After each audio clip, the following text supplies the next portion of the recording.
Do your best, darling. I think Al would appreciate this vehicle here. It's an old vehicle, an old Cadillac. We're just getting ourselves prepared for the parade. And here's the Coachella Valley Church. The pastor. It's you and Keith. Pastor Clinton. Okay, so, by the way, so let's Hey, baby.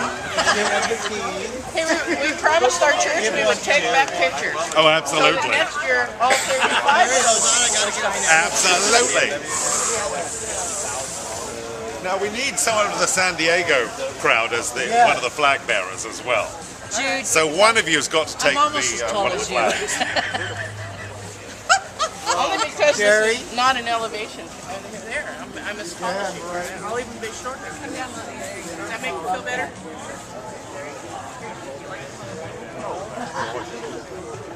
Don't tell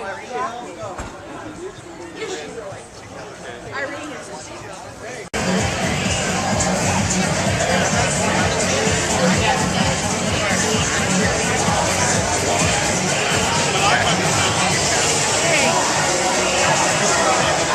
I can barely remember my own name sometimes.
to the video is to encourage other churches to make partnerships. Wonderful. And to invite people out to do this next year with you. Absolutely. And I'm going to talk about how important it is.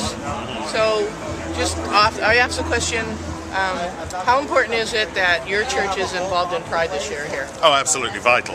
Absolutely vital. Yesterday when we were down at the festival, the thing that kept being said to us is, well, even people who knew MCC didn't know that there was an MCC in the Valley. MCC has been here for over a decade, you know, and again and again we had this comment, oh, I didn't know there was an MCC in the Coachella Valley. Now they do. We had a lot of visitors to the booth, and we gave out probably about 500 either postcards or flyers with information about the church, and something a little humorous on the other side, the serious stuff on the backside. It's always some fun at Pride. Absolutely. So it's essential. And also, it's important for us as a church to be out and proud, not just about individuals in pride. You know, that we're not ashamed of who we are and what we are, because we have some extraordinary good news. And that's, to us, what the gospel is. And it needs to be spread further. So how is it for other churches in MCC to come and help you out? Wonderful. Wonderful. Too many churches have fallen into self-isolation and convinced themselves that they've been abandoned, when actually, that's not the case at all. We have a lot of interaction as pastors with the fellowship, and if we choose not to pass that on to the congregation, that's on us. And being reached out to like this by another church, a larger church, and a church which is doing wonderful things is excellent. We need to form this bond. So next year, how many churches in our network would you like to see here? Oh, all of them. We have 10. Yeah, all of them. And we'll go to San Diego and come to your Pride as well. Excellent. Well, you're certainly welcome. Happy Pride, Pastor. Happy Pride, darling. How's the Church of Palm Springs feel about people coming to help visit and at Pride? how important is pride to your outreach? That kind of stuff. You okay with that? You want to have Clinton help? Yeah, he might have a different perspective on me.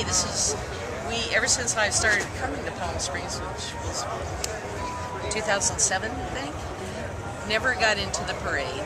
They stopped doing the booth, and I think that hampered it, because I think it's important for the churches to get into the community. I really believe in getting involved with the community as a church. And coming to the Pride Festival is very important, to be out there, to be noticed. And still there are people out there that don't know that we have a church.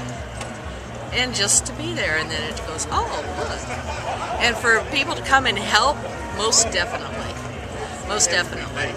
So, would you like to have some other churches come next year in November? Oh, would love it. And I think Palm Springs, Coachella Valley needs to go down to San Diego and out into LA, kind of like we used to do years back. I'm aging myself here, but we need to get and be more cohesive as a church, especially in this area. Good. So you want to say hi to anybody in the network? Oh my goodness. Hello. I'll say hi to everybody. I love going out to visit all the churches and seeing people and the lay delegates and everything. I love jabbing, and just going and meeting everybody. And everybody's always been welcoming and very affirmative to me and everything. It just draws me in, because I'm kind of a shy person. Really. And they just drag me into it, so I can't be shy. But I love it. I love the people I meet. I love our churches, I really do. And I'm always praying for everybody. Excellent. Well, happy Pride. Oh, happy Pride.